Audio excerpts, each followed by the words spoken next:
Question math का, जिसमें सबसे पहला मैथ का क्वेश्चन आपके स्क्रीन के ऊपर ये रहा। क्या कर रखा है, 259 मीटर और 231 मीटर लंबी दो ट्रेनें विपरीत दिशाओं में चल रही है। पहली ट्रेन 55 की स्पीड से, दूसरा 71 की स्पीड से चल रही है, तो उन्हें एक दूसरे को पार करने में कितना समय लगेगा। तो यहाँ पर टाइम आपसे पूछा जा रहा है, तो टाइम जो हो जाएगा ना, टाइम बराबर होता है डिस्टेंस अपॉन स्पीड, लेकिन डिस्टेंस होगा length of first train plus length of second train बटे रिलेटिव स्पीड। विपरीत डायरेक्शन में जा रहा है तो दोनों का स्पीड का सम, जिसको रिलेटिव स्पीड बोलते हैं। अब 259 प्लस 231, तो 260 3 290 और 200 490 बटे रिलेटिव स्पीड, तो 55 प्लस 71 126। ये मीटर है, ये किलोमीटर पर आवर है, तो इसको मीटर पर सेकंड में कन्वर्ट करने के लिए 5/18।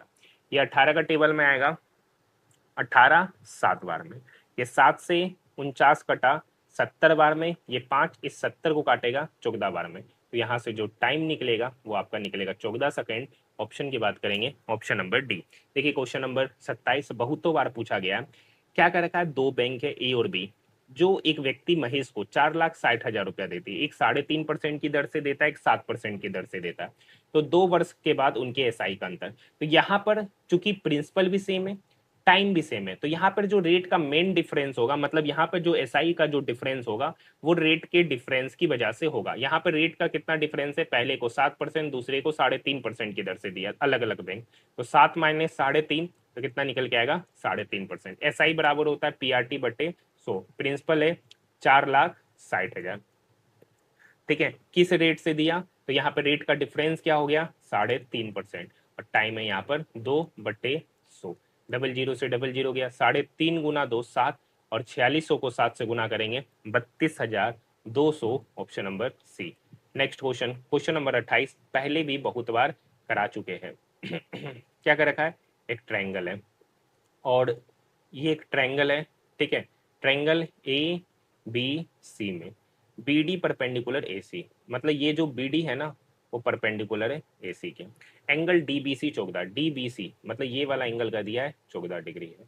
अब कर रखा बी सी पर एक बिंदु ई इस प्रकार है, बी सी पर एक बिंदु ई इस प्रकार है कि एंगल सी ए ई 75 है, एंगल सी ए ई ये कितना है 75 डिग्री। तो आपसे पूछ रहा ए ई बी मतलब ये वाला एंगल, ये 14 है। अब बताइए इस ट्रायंगल में बात करेंगे, D B C, triangle D B C में ट्रायंगल के तीनों कोनों का सम 180, ये 90 है, ये 14 है, तो इसको कितना होना पड़ेगा, तो 180 चाहिए, तो 90 हो गया, तो 14 में क्या जोड़ेंगे तो 76, तब यहाँ पे ट्रायंगल के तीनों कोनों का सम हो गया 180।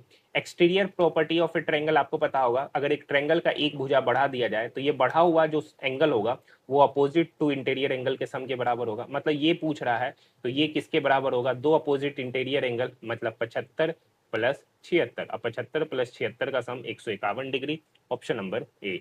नेक्स्ट क्वेश्चन, क्वेश्चन नंबर 29, 4820 रुपया अंकित मूल्य वाली एक वस्तु को 4348 रुपया में बेचा गया, डिस्काउंट कितने का दिया। 4820 का चीज 4338 रुपया में बेचा, तो डिस्काउंट दिया 10 में से 8 गया, 2 8 4 482 रुपये का डिस्काउंट दिया।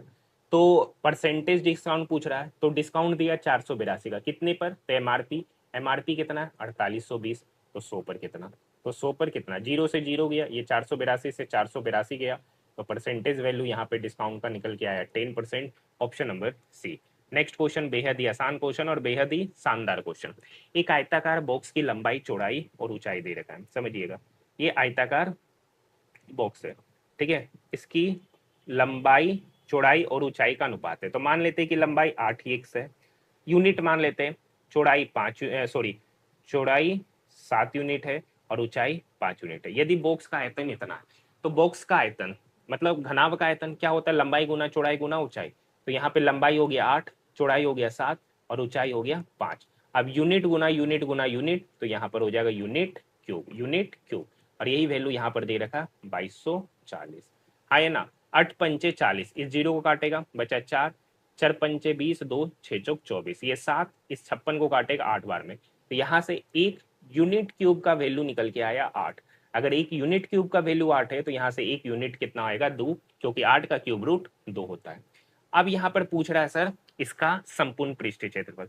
संपूर्ण पृष्ठीय क्षेत्रफल होता है 2 into L V plus B H plus HL। हम ऐसा करते पहले यूनिट में निकाल लेते, बाद में गुना कर लेंगे। 2 LB तो 8 गुना 7 56 यूनिट स्क्वायर, ठीक है, प्लस BH 7 गुना 5 35 यूनिट स्क्वायर, और HL 8 गुना 5 40 यूनिट स्क्वायर।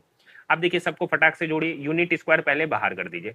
2 गुना 56 प्लस 35 प्लस 40, 56 प्लस 35 प्लस 40, इसका सम फटाक से कीजिएंगे तो 6 5 11 11, ठीक है, 4 4 8 5 13 131 यूनिट स्क्वायर। 131 गुना 2 262 यूनिट स्क्वायर। एक यूनिट का वैल्यू 2, तो 2 यूनिट का वैल्यू कितना होगा? 2 गुना 2 4, तो गुना कर दीजिए, 4 दूनी 8, 6 चौक 24 का 4, बाकी 2, 4 दूनी 8 2 10, मतलब कितना एरिया निकल के आया? 1048 सेंटीमीटर स्क्वायर। आपका ये रहा है निकटतम दहाई तक। तो निकटतम दहाई तक, तो यहाँ पर 8 है ना, मतलब 5 या 5 से ज्यादा है, तो इसके एक बाद क्या हो जाएगा? बढ़ जाएगा, और बचा हुआ 0, तो 1050, ऑप्शन नंबर सी। यहाँ तक बात समझ में आई? नेक्स्ट क्वेश्चन, निम्नलिखित समीकरण में x का मान आपसे पूछा जा रहा है। x बटे 0.45 इज इक्वल टू 26 साइड, तो ये डिवाइड में 0.45 है, तो इक्वल की उधर जाकर क्या होगा? गुना, तो 2660 गुना 0.45, डेसिमल हटाएंगे, नीचे 100 आएगा, एक जीरो से एक जीरो जाएगा, 5 दूनी 10, 5 नमा 45, ये इसको काटेगा 133, 133 को 9 से गुना करेंगे तो 1197 निकल के आएगा। नहीं गुना करना चाहते, 9 तिया 27, यूनिट डिजिट में 7, option number D. Next question, question number 32, देखिएगा यहाँ पर है 5/14। अब देखिएगा यहाँ पर पहले बोर्ड मास से ऑफ, तो 5 दूनी 10 और 1 11/5, मतलब इसका मतलब हो गया 11/5, 11 से 11 गया, तो यहाँ पे जो बेसिकली बचा क्या? 7/5। यहाँ पर अगर इस पार्ट को देखिएगा तो ये बचा 7/5, ये 7/5, ये 7/5 क्या हो गया? कट गया, तो नीचे फाइनली क्या बच गया? ये पूरा वैल्यू हो गया 1, ऊपर है 14, तो 5/14 गुना 14, 14 से 14 गया, बचा 5, ऑप्शन नंबर बी।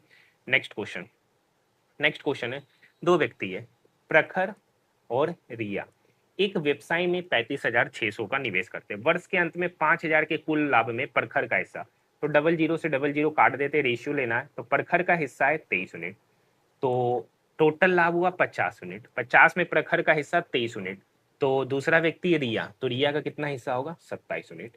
अब देखिए जो प्रॉफिट का रेशियो होता है वही शेयर का रेशियो हो जाता है जब टाइम सेम है। अब यहाँ पे इस दोनों का सम कितना हो गया? 23 27 50 यूनिट, और ये 50 यूनिट का ही वैल्यू यहाँ पर दे रखा है 35,600, एक जीरो से एक जीरो गया, तो एक यूनिट का वैल्यू होगा 5 7 35, 5 एकम 5, 5 दूनी 10, एक यूनिट का वैल्यू 712। प्रखर का निवेश, प्रखर का निवेश कितना है? 23 यूनिट, एक यूनिट का वैल्यू 712, तो 23 यूनिट का वैल्यू होगा 23 गुना 712। अगर यूनिट डिजिट पे बात करेंगे 3 गुना 2 6, यूनिट डिजिट पे 6, option number B. Next question, next question क्या है? एक महिला 80 मिनट तक 20 मीटर पर मिनट की चाल से और 64 मिनट तक 56 मीटर पर मिनट की चाल से चलती है। एवरेज स्पीड आपसे पूछा जा रहा है। अब आपको एक बात पता होगा कि जो एवरेज स्पीड होता है ये बराबर होता है total distance upon total time. आप समझिएगा 80 मिनट तक जाता है 20 मीटर पर सेकंड की स्पीड से, पर मिनट की स्पीड से, तो मतलब एक मिनट में 20, एक मिनट में 20 मीटर, तो 80 मिनट में कितना जाएगा? तो 80 मिनट में जाएगा 80 गुना 20 मीटर। ये हो गया पहला डिस्टेंस ट्रेवल। दूसरा 56 मीटर पर मिनट, एक मिनट में 56 मीटर, तो 64 मिनट में कितना जाएगा? 64 गुना 56, ये हो गया total distance by total time, तो 80 मिनट प्लस 64 मिनट, चूंकि कितना हो जाएगा? 144 मिनट। सबको फटाक से करेंगे, 80 गुना 20 1600 प्लस 6 चौक 24, 8 35 84 बटे 144, 35 84 में 1600 जोड़ेंगे तो यहाँ पर हो जाएगा 51 84 बटे 144, ठीक है। 12 से काटेंगे, 12 बार में 12 चौक 48, 3 12 तिया 36, 2 12 दूनी 24, फिर 12 से काटेंगे, 12 तिया 36, 7 12 छक 72, कितना निकल के आ रहा है? 36, मतलब 36 metre per minute, option number D. Next question, next question क्या है?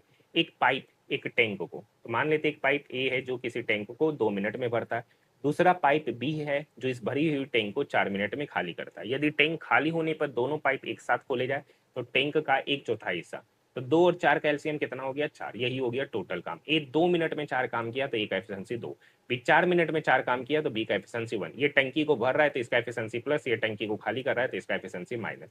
अब क्या रखा है दोनों मिलकर साथ में काम करते हैं, दोनों मिलकर साथ में काम करेंगे तो इनका एफिशिएंसी का योग कितना होगा, तो 2 प्लस माइनस 1 तो कितना हो जाएगा, इन दोनों की एफिशिएंसी का योग 1। अब क्या रखा है टैंक का 1/4 भाग, टोटल काम कितना 4, इसका 1/4 भाग हो गया 4 का 1/4।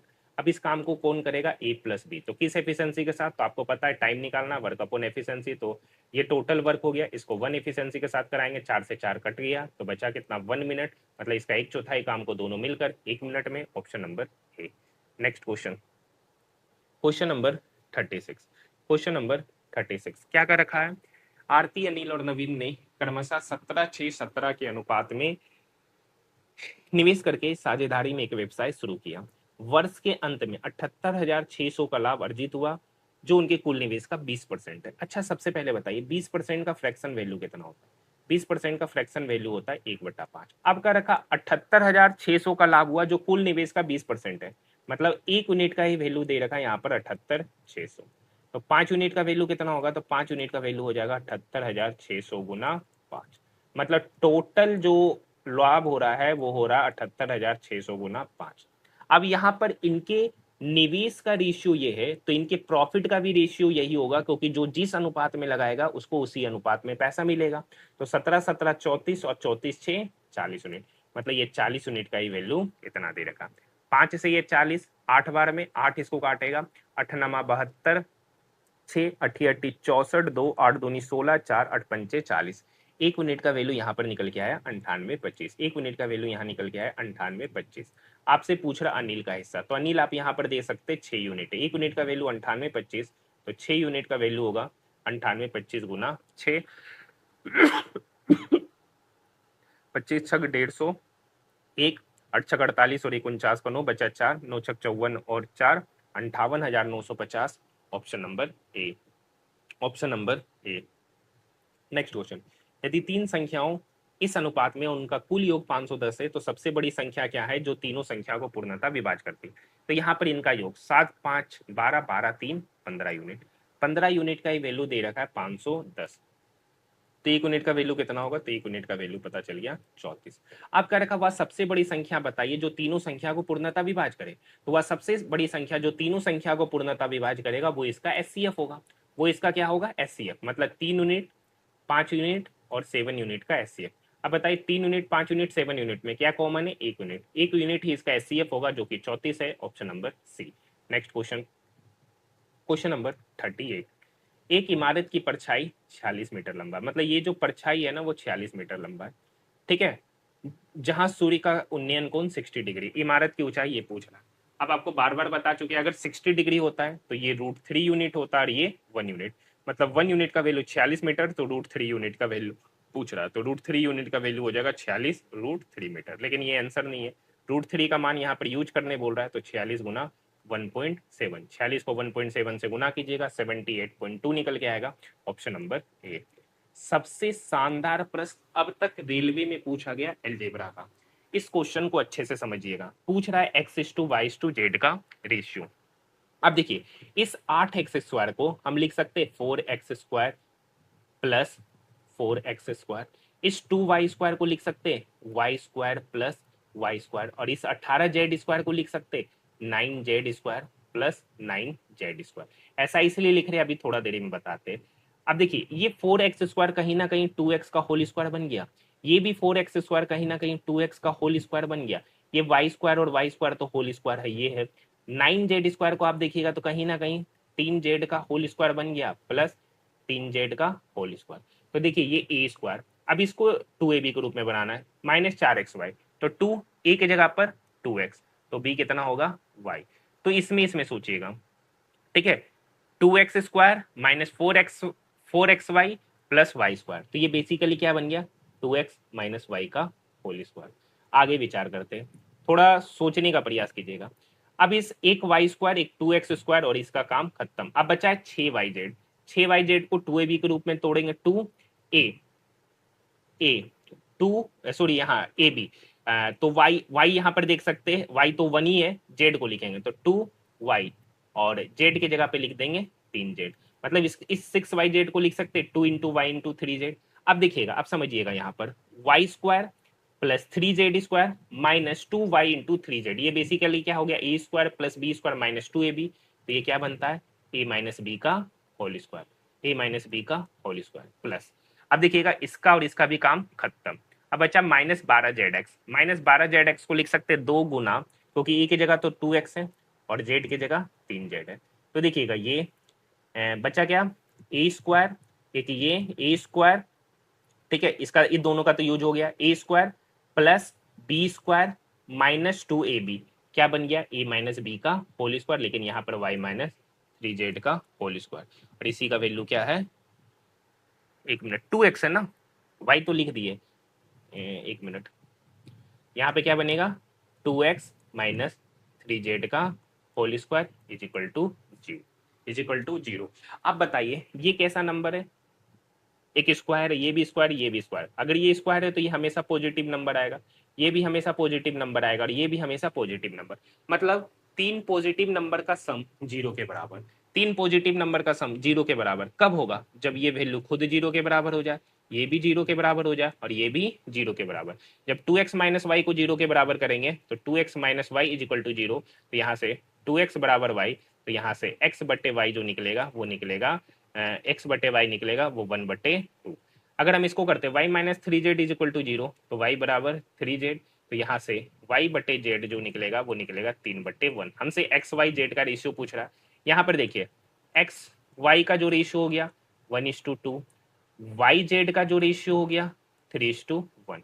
अब इसको सेम करने के लिए y सेम है, तो y को सेम करने के लिए यहाँ 3 से गुना करेंगे, यहाँ 2 से गुना करेंगे। जब 3 गुना 1 3, 3 गुना 2 6, और 2 गुना 1 2, तो इनका रेशियो हो जाएगा 3:6:2।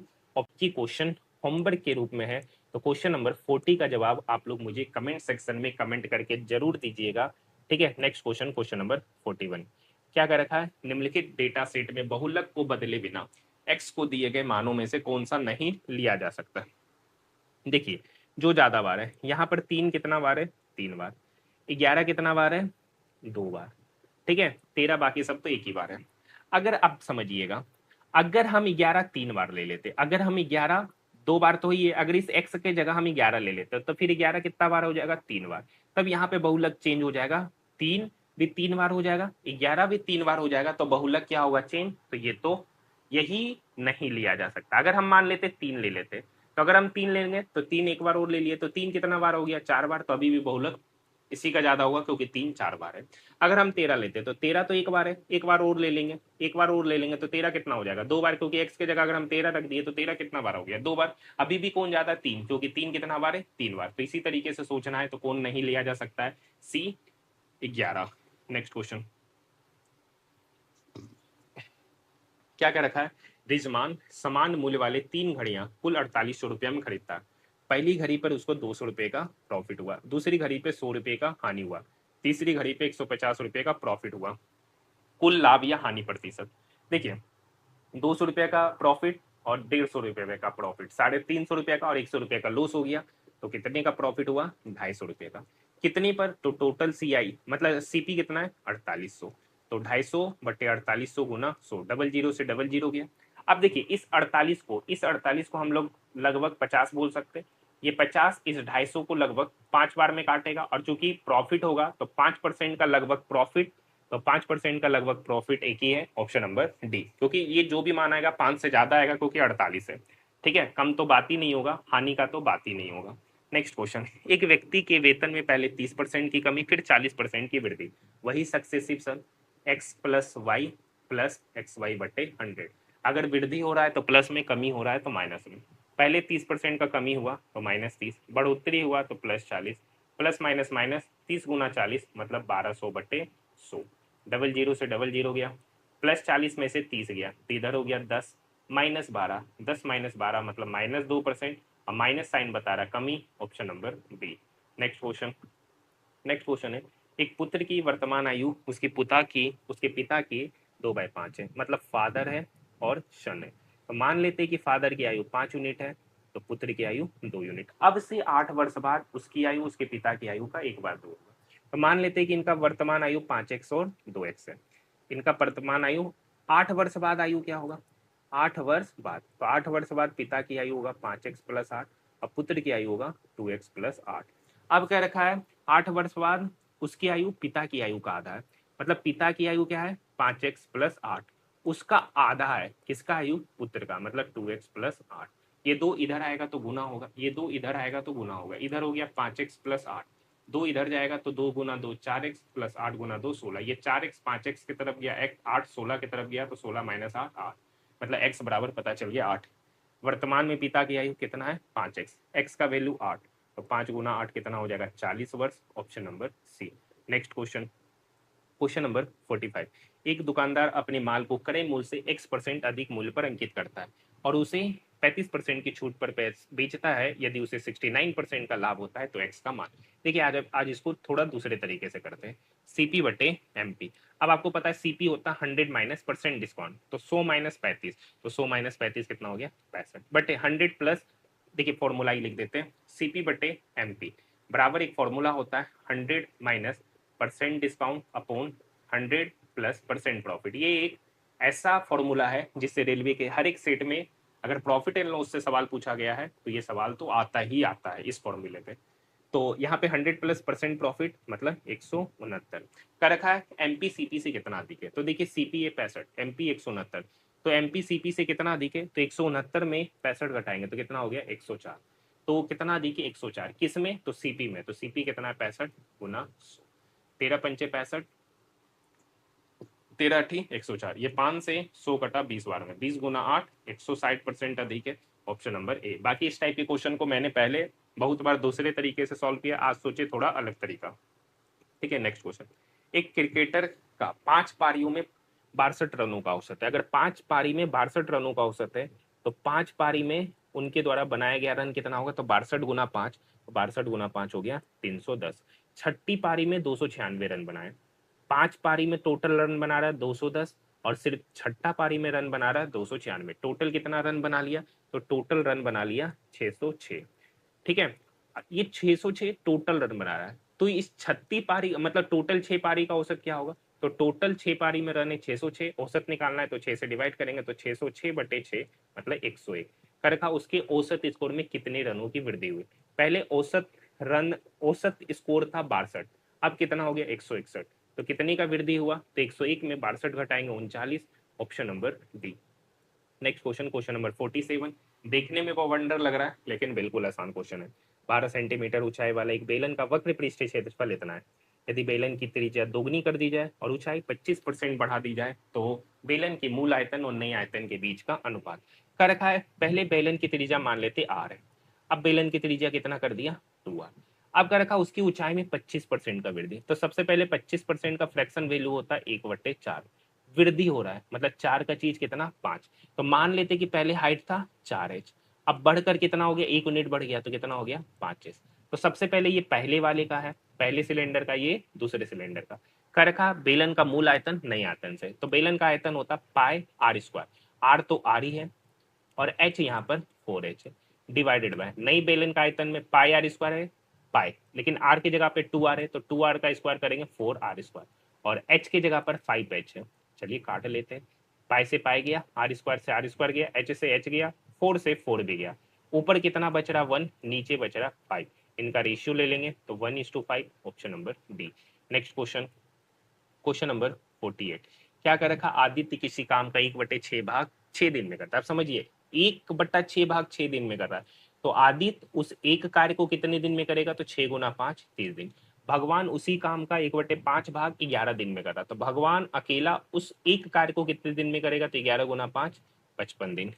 30 और 55 का एलसीएम लेंगे, 5 6 5 11, 5 6 5 11, 11 आएगा 5 30, 30 × 11 मतलब 330, इसका एलसीएम हो गया। ए 30 दिन में 330 काम किया, तो ए का एफिशिएंसी 11, बी 55 दिन में 330 काम किया, बी का एफिशिएंसी 6। अब क्या रखा है, दोनों मिलकर काम करें तो काम पूरा करने में कितने दिन लगेंगे, टोटल काम कितना है 330।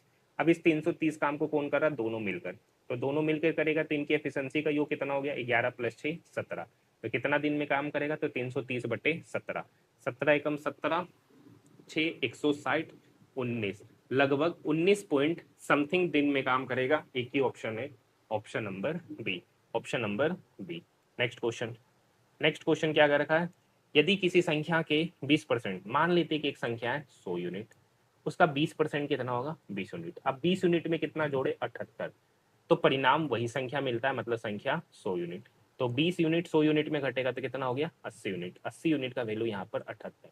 तो 10 यूनिट का वैल्यू निकालेंगे, तो 80 से 10 जाने में 8 घटाएंगे, 8 डिवाइड करेंगे तो 78 में भी 8 डिवाइड करेंगे। लेकिन सवाल कर रखा उस संख्या का 70%, तो 100 यूनिट का वैल्यू, 100 का 70% कितना होगा 70 यूनिट। 10 यूनिट का वैल्यू 78/7, तो 70 यूनिट का वैल्यू कितना होगा, तो 10 से 70 जाने में 7 गुना करेंगे तो 78 गुना 7/8 गुना कर लेते।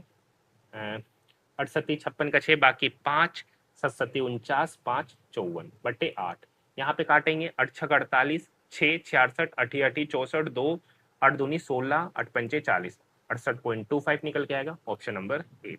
नेक्स्ट क्वेश्चन है क्वेश्चन नंबर 50, देख लीजिए इस सवाल का। दो संख्याओं का योगफल, मान लेते दो संख्या x और y, उसका योगफल दे दिया 45, उनका अंतर 13, मतलब x माइनस वाई कितना हो गया 13। छोटी संख्या मतलब y पूछ रहा है, अगर कभी भी माइनस के बाद वाला नंबर पूछे तो इस दोनों के डिफरेंस का आधा, तो 45 में से 13 घटाएंगे 32, इसका आधा कर दीजिए तो 32/2 मतलब 16, ऑप्शन नंबर ए। बड़ी संख्या पूछे मतलब x पूछे तो इस दोनों के सम का आधा करना है, हाँ या ना। तो मैथ हो गया। अब हम